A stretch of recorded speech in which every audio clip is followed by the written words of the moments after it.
मैं डॉक्टर गौरव Dixit action cancer hospital से आप सबसे आज ब्लड बीमारी के बारे में कुछ बात करने आया हूँ। ब्लड बीमारी के बारे में हम लोग बात करेंगे कि किस टाइप की बीमारियाँ होती हैं, किस टाइप की बीमारियाँ होती हैं खून में, उसका कैसे इलाज हो सकता है, बोन मैरो ट्रांसप्लांट क्या होता है, थैलेसीमिया क्या होता है। तो इसके विषय में मैं आप सबसे बात करूँगा।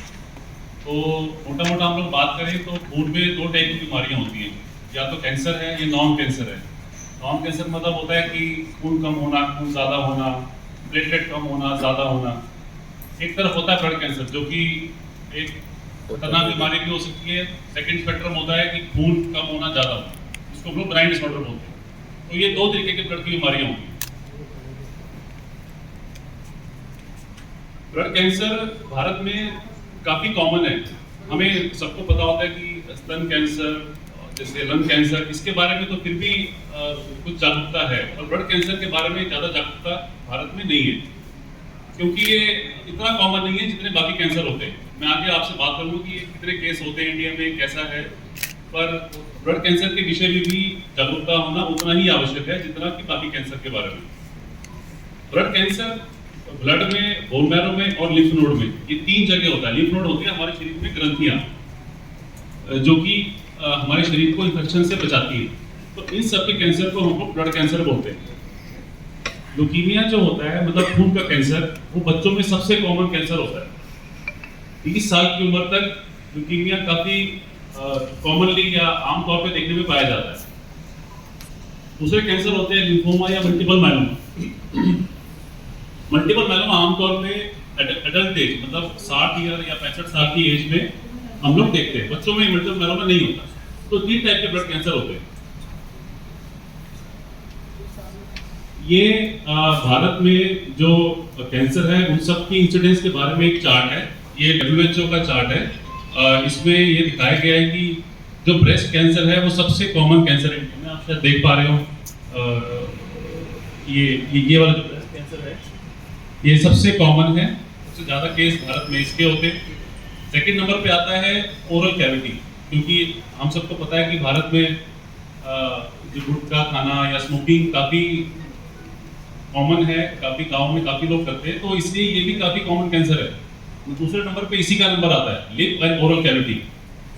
थर्ड नंबर में आता है सर्विक्स का, मतलब जो फीमेल्स में बच्चेदानी के मुंह का कैंसर है, सर्विक्स बोलते हैं उसको, उसका कैंसर सबसे कॉमन होता है तीसरे नंबर पे। देन लंग कैंसर, फिर कोलोरेक्टल कैंसर, उसके बाद आते हैं अदर कैंसर। इस अदर कैंसर में ब्लड कैंसर है या बाकी और स्किन के कैंसर। अब मेल फीमेल में बात करेंगे। आदमियों में लिप का कैंसर कॉमन है, लंग कैंसर, स्टमक कैंसर, और फीमेल्स में ब्रेस्ट कैंसर कॉमन है। तो ये भी लेटेस्ट डाटा है ग्लोबोकॉन का। ये टोटल पॉपुलेशन है इंडिया की। इस पॉपुलेशन में 138 करोड़ में से तकरीबन 13,24,000 केस कैंसर के आते हैं, नए केस हर साल में। नंबर ऑफ डेथ 8 लाख के आसपास है कैंसर से, और जो नंबर ऑफ प्रेवलेंट केसेस हैं, पूरे टोटल केस हैं, वो 27 लाख से भी ऊपर केस है। सो ये हमारे इंडिया में इस टाइम कैंसर का प्रकोप।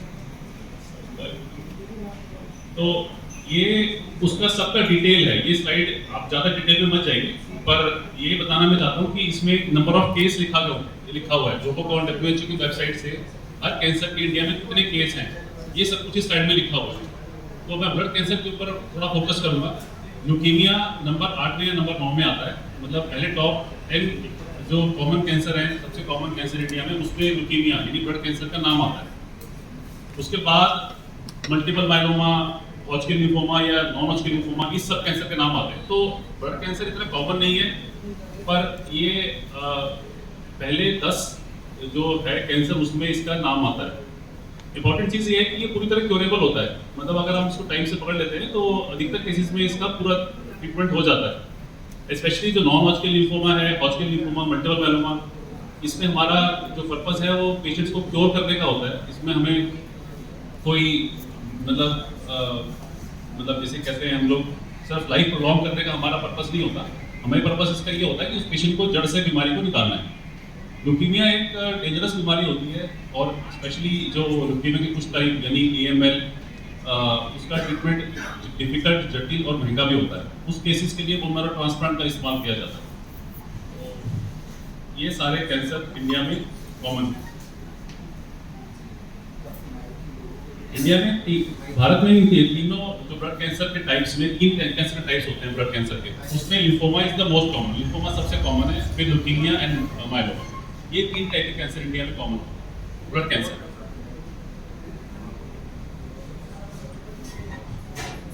थोड़ा बच्चों की बात करते हैं। बच्चों में तकरीबन 20,000 चाइल्डहुड कैंसर के केस हर साल इंडिया में आते हैं।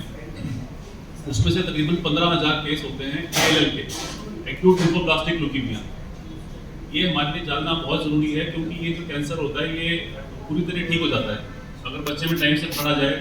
तो तकरीबन 80 से 90% पेशेंट्स में बच्चे पूरी तरह ठीक हो जाते हैं।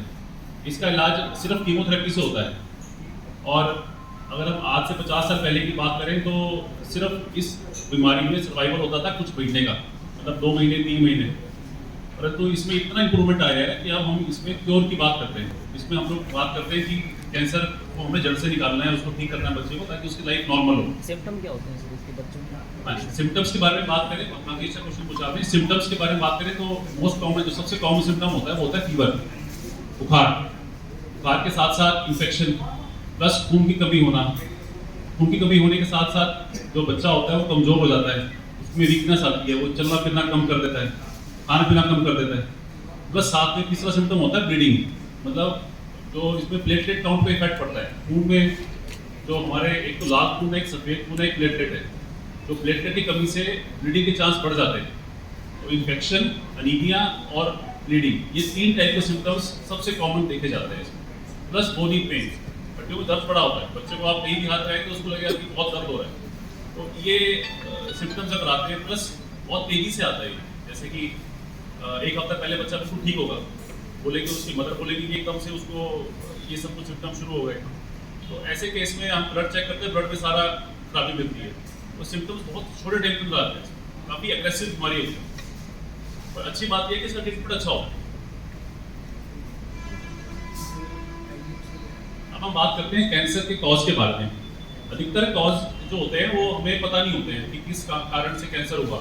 मतलब फिर भी कुछ केसेस में अल्कोहल जो है, एक्सेसिव अल्कोहल इनटेक एक कारण होता है। Exposure to radiation and harmful chemicals, मतलब अब दिल्ली जैसे शहर में पॉल्यूशन इतना ज़्यादा है कि वहाँ पे हवा खराब है पोल्यूशन की वजह से, और प्लस एक्सपोजर टू रेडिएशन एक कारण होता है जिसकी वजह से कैंसर, ब्लड कैंसर के इंसिडेंस ज़्यादा होते हैं। थर्ड होता है एज।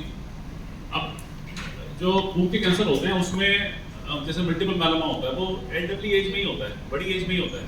तो एज के साथ साथ जो इंसिडेंस है वो बढ़ता रहता है। बच्चों में एक पीक आती है, बच्चों में ALL नाम की ब्लड कैंसर है वो कॉमन होता है।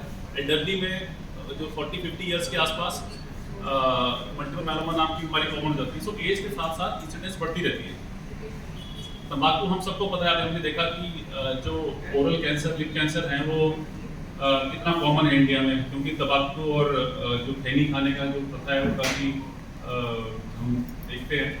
तो वो एक लिप कैंसर का इम्पोर्टेंट पार्ट है, इम्पोर्टेंट कारण है। जब तंबाकू खाने से और स्मोक करने से, उसके साथ साथ ब्लड कैंसर के भी फैमिली हिस्ट्री ब्लड कैंसर में इतनी इंपॉर्टेंट नहीं है, इतनी जरूरी नहीं है। परंतु अगर फैमिली में किसी को ब्रेस्ट कैंसर या एंडोमेट्रियल कैंसर जो फीमेल के कैंसर होते हैं उसका अगर इंसिडेंस है तो उसको डेफिनेटली अपना स्पेशली फीमेल्स में जो जांच है, मेमोग्राफी है या पैप स्मीयर है, उसकी तरफ रेगुलर और समय पर वो करना चाहिए।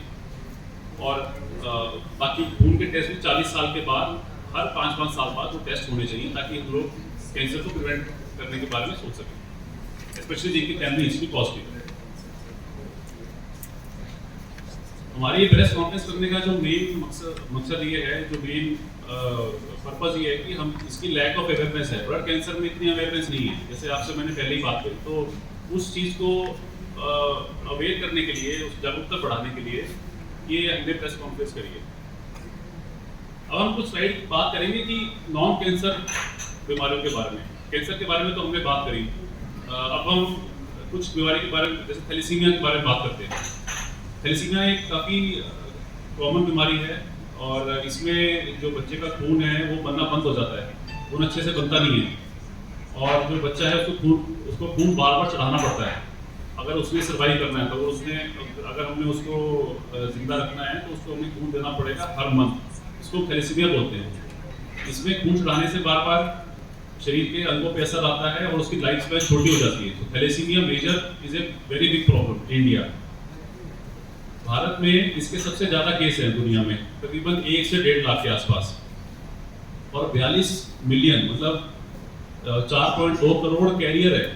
कैरियर का मतलब ये होता है कि अगर हस्बैंड वाइफ दोनों कैरियर होते हैं तो बच्चे में 25% चांस होते हैं कि वो पॉजिटिव आए, थैलेसीमिया मेजर हो जाए। तो prevention is better than cure. ऐसे केस में अगर फैमिली में हिस्ट्री है थैलेसीमिया माइनर की तो हमें मैरिज के टाइम पे ये चेक करना है कि वो माइनर है कि नहीं है, ताकि जो बच्चा है वो मेजर ना हो, थैलेसीमिया मेजर ना हो। इसलिए हम उसकी प्रिवेंशन कर सकते हैं। तकरीबन 10 से 15 हज़ार जो बेबीज हैं हर साल वो थैलेसीमिया मेजर के इंडिया में पैदा होते हैं और ये एक फैमिली पे तो बर्डन है ही है, कंट्री पे भी बर्डन है, प्लस इमोशनल फाइनेंशियल सारा कुछ बर्डन ये है जो कि हम पूरी तरह प्रिवेंट कर सकते हैं। थैलेसीमिया में 3-4 तरीके की थेरेपीज होती है। आपको इसको मोटा मोटा बताता हूँ क्या होता है। एक तो होता है कि हम लोग बार बार बच्चे को खून चढ़ाएं और उसको खून चढ़ाने के साथ साथ आयरन फिलेशन मतलब आयरन कम करने की दवाइयाँ दें। दूसरा होता है कि ये ट्रांसप्लांट करें, मतलब उसका पूरा खून चेंज करा जाए। इसमें हम लोग जो अच्छा खून होता है उसके भाई बहन का या किसी डोनर का वो हम लोग पेशेंट में प्लांट करते हैं। बाकी कुछ जो नई थेरेपीज आ रही है वो जीन थेरेपी और अदर बाकी थेरेपीज आ रही है जो कि उसका आगे काफ़ी इलाज उसका अच्छा हो जाएगा। ये हम लोग कुछ अब बात करेंगे। आखिरी मेरा जो टॉक का जो वार्ता का आपसे टॉपिक है वो है बोन मैरो ट्रांसप्लांट। कुछ स्लाइड हम इसके बारे में बात करते हैं कि बोन मैरो ट्रांसप्लांट क्या होता है। बोन मैरो ट्रांसप्लांट क्या होता है कि इसमें हम लोग जो पेशेंट का खराब खून है, खराब खून को चेंज करके हम लोग जो डोनर का अच्छा खून लगाते हैं। कुछ पेशेंट्स में पेशेंट का खुद का खून चढ़ाया जाता है, इसको हम लोग ऑटोलोगस ट्रांसप्लांट बोलते हैं। वो 2 टाइप के ट्रांसप्लांट होते हैं। इससे जो पेशेंट का जो खराब खून है वो हम लोग चेंज करके अच्छे खून में कन्वर्ट कर सकते हैं। अब कैसे करते हैं मैं आपसे बात करता हूँ, किस किस बीमारी में यूज करते हैं। एलोजेनिक ट्रांसप्लांट में किसी डोनर का खून चढ़ाया जाता है, पेशेंट को लगाया जाता है, या जैसे कि भाई बहन का या पेरेंट्स का। ऑटोलोगस ट्रांसप्लांट में पेशेंट के खुद का खून चढ़ाया जाता है उसको। तो ये 2 टाइप के ट्रांसप्लांट होते हैं। स्टेम सेल सोर्स मतलब सोर्स क्या होता है बोन मैरो का, कई बार पेशेंट की हड्डी में से निकालते हैं, कई बार हम लोग पेडिकल ब्लड से निकालते हैं या फिर कॉर्ड ब्लड से। ये 3 सोर्स होते हैं मतलब जहाँ से हम स्टेम सेल निकालते हैं। स्टेम सेल होते हैं कि वो एक बीज होते हैं, जैसे आप खेती करते हैं खेती में बीज जो डालते हैं तो एक बीज है जिससे कि पूरा खून का सिस्टम बन के आता है, उसको हम लोग स्टेम सेल बोलते हैं।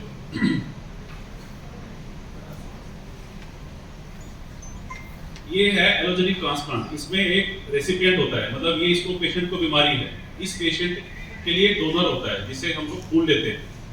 पेशेंट को हम लोग तैयार करते हैं, उसका खून साफ करते हैं और डोनर से उसके अच्छे सेल लेके इसमें हम लोग डाल देते हैं। ये इसको कहते हैं एलोजेनिक ट्रांसप्लांट। ये थैलेसीमिया में AML मतलब होता है कि ब्लड कैंसर, जैसे हमने बात करी ALL, एप्लास्टिक एनीमिया, इन सब बीमारी के लिए यूज होता है।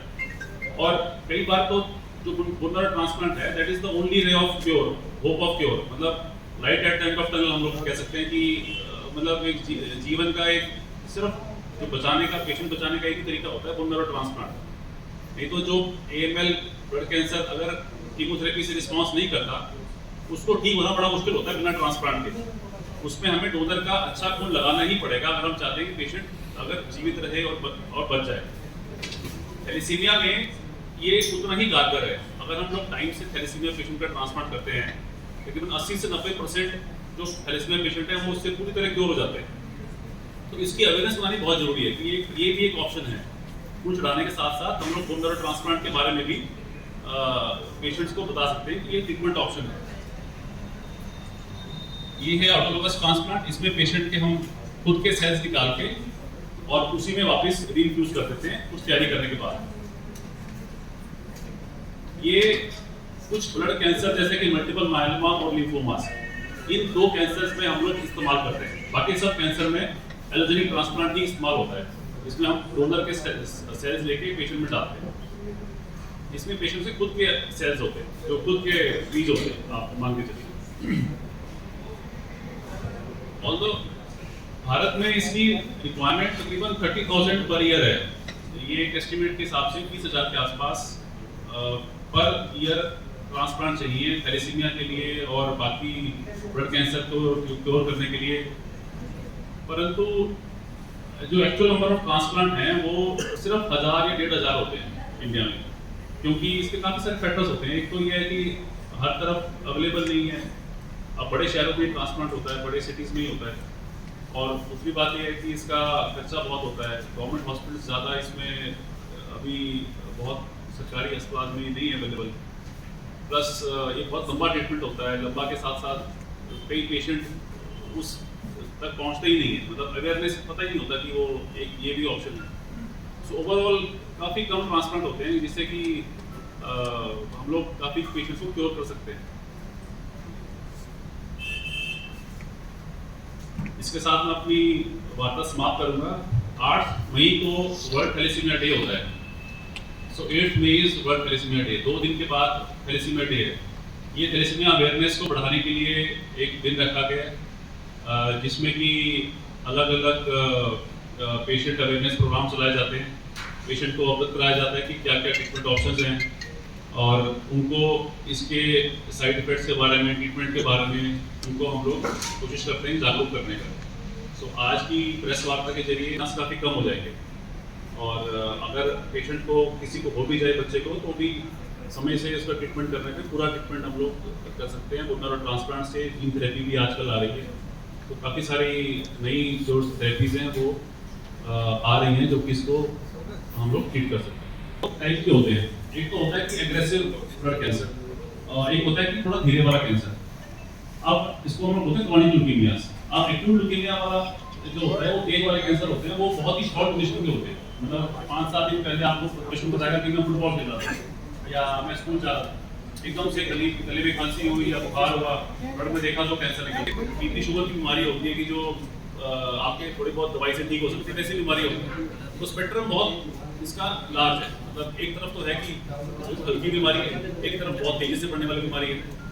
तो जो तेजी से बढ़ने वाली बीमारी है वो एक खतरनाक और लाइफ का रिस्क होता है, वो हमें पता होना चाहिए उसके सिम्टम्स क्या क्या होते हैं, जो हमसे आप मैंने बात करी। और ब्लड कैंसर में सर आरबीसी पे फर्क पड़ता है, डब्ल्यूबीसी? ब्लड कैंसर, ब्लड हमारा 3 चीज़ों से बना होता है। एक तो सफ़ेद खून, व्हाइट डब्ल्यूबीसी, एक होता है लाल खून, रेड ब्लड सेल, एक होता है प्लेटलेट। जो 3 चीज़ों से ब्लड बना होता है। ब्लड कैंसर में क्या होता है कि जो हमारा ब्लड है वो सारे कंपोनेंट उसके खराब कीटाणु से भर जाते हैं, तो तीनों चीज़ें इफेक्ट होती हैं। मतलब लाल खून अगर कम होगा तो हीमोग्लोबिन कम हो जाएगा, हीमोग्लोबिन कम होने से सांस चढ़ेगा, चला नहीं जाएगा, छाती में दर्द होगा। डब्ल्यूबीसी कम होने से, सफ़ेद खून कम होने से पेशेंट को इन्फेक्शन बार बार पकड़ेगा। इन्फेक्शन उसके, क्योंकि सफ़ेद खून काम होता है शरीर को इन्फेक्शन से बचाना, तो अगर वही खराब बनेगा तो वो इन्फेक्शन बार बार शरीर पकड़ेगा। तीसरा होता है प्लेटलेट, उसकी कमी से खून आएगा, ब्लीडिंग होगी, प्लेटलेट काउंट कम हो जाएगा। तो तीनों चीज़ पे इफेक्ट आता है ब्लड कैंसर। और जो ये बोन मैरो ट्रांसप्लांट है तो इसका कॉस्टिंग क्या रहता है, मतलब क्या खर्चा आ जाता है एक पेशेंट को? ये मैं आपको, मुझे लग रहा था क्वेश्चन आएगा तो मैं आपको खर्चा तकरीबन ये टाइप होता है कि मैच सिबलिंग, ये कई काफ़ी टाइप के ट्रांसप्लांट होते हैं। मतलब इसका जो खर्चा मैच सिबलिंग, मतलब अगर भाई बहन के साथ अच्छा मैच होता है तो तकरीबन 12 से 14 लाख खर्चा आता है, 12 to 14 लाख। और इनफैक्ट एम्स वगैरह में भी तकरीबन 8 से 10 लाख का खर्चा आपस में आता है, अगर हम लोग मैच सिबलिंग के बारे में बात करते हैं। फिर कई बार होता है हैप्लो ट्रांसप्लांट करना पड़ता है। हैप्लो मतलब होता है हाफ मैच, पेरेंट्स से करना पड़ेगा या इसके साथ मैच नहीं है वो ट्रांसप्लांट करेंगे, वो खर्चा बढ़ जाता है उसमें। यही अगर ऑटोलॉगस ट्रांसप्लांट होता है, मतलब पेशेंट के खुद के अपने सेल होते हैं, तो खर्चा तकरीबन 5 से 6 लाख आता है। तो डिपेंड करता है टाइप ऑफ ट्रांसप्लांट किया है, किस टाइप का ट्रांसप्लांट किया है। डोनर है वो पेरेंट्स ही हो सकता है या फैमिली से हो सकता है इसमें? सबसे जो आइडियल डोनर होता है, सबसे अच्छा डोनर होता है उसके भाई बहन होते हैं। पेरेंट्स के साथ कभी फुल मैच नहीं होता, क्योंकि जो हमारे पेरेंट्स हैं, मतलब जैसे मैं आधा जो जीन्स है मेरे, जो जेनेटिक मेकअप है वो मेरे फादर का है, आधा मेरी मदर का है। कभी भी फुल मैच नहीं होगा। भाई के साथ फिर भी चांस है मुझे कि मेरा फुल मैच हो सकता है। जितना मैच अच्छा होगा खून का उतना ही रिजल्ट अच्छे आएंगे। तो पेरेंट्स कभी आइडियल डोनर नहीं होते, अच्छे नहीं होते, मजबूरी में कई बार करना पड़ता है हमें, पर वैसे हम लोग प्रेफर नहीं करते पेरेंट्स को भी। अभी तक के आंकड़ों की बात करें सर, बोन मैरो ट्रांसप्लांट के कितने % पेशेंट सक्सेसफुल ठीक हो पाए हैं? हाँ जी, तो ये भी डिपेंड करता है कि बीमारी क्या है, किस बीमारी के लिए हम लोग क्योर कर रहे हैं। अब जैसे ब्लड कैंसर AML पे आते हैं, AML जो होता है ना, उसमें अच्छे से अच्छे इलाज के बाद भी 30-40% पेशेंट ठीक होते हैं, 30-40%। उस केस में अगर हम लोग ट्रांसप्लांट करेंगे, पेशेंट कीमो को रिस्पॉन्ड नहीं कर रहा या दिक्कत हो रही है, तो 30% से ज़्यादा पेशेंट ठीक नहीं होंगे इवन विद ट्रांसप्लांट। यही अगर थैलेसीमिया की बात करेंगे, थैलेसीमिया में अगर पेशेंट बिल्कुल यंग है, 7 साल से पहले आप ट्रांसप्लांट के लिए भेज रहे हैं, तो 80 से 90% मतलब 90% से उसके चांस ये होते हैं कि वो ट्रांसप्लांट से ठीक हो जाए। तो ये डिपेंड करता है कि बीमारी क्या है, किस स्टेज पे आई है, क्या ट्रांसप्लांट का टाइप है, ऑटोलोगस है, एलोजेनिक है, मैच क्या है, पूरा मैच है कि नहीं है, तो बहुत सारे फैक्टर्स होते हैं। और मोटा मोटा जो बीमारी का टाइप है सबसे इंपॉर्टेंट वो होता है। सर, इस ब्लड कैंसर के बारे में पता कैसे चलता है? पेट, खून और प्लेटलेट, इन तीनों के सिम्टम्स होते हैं। तो कमजोरी आना, बुखार आना, ब्लीडिंग होना, ये सारे सिम्टम्स उसके होते हैं।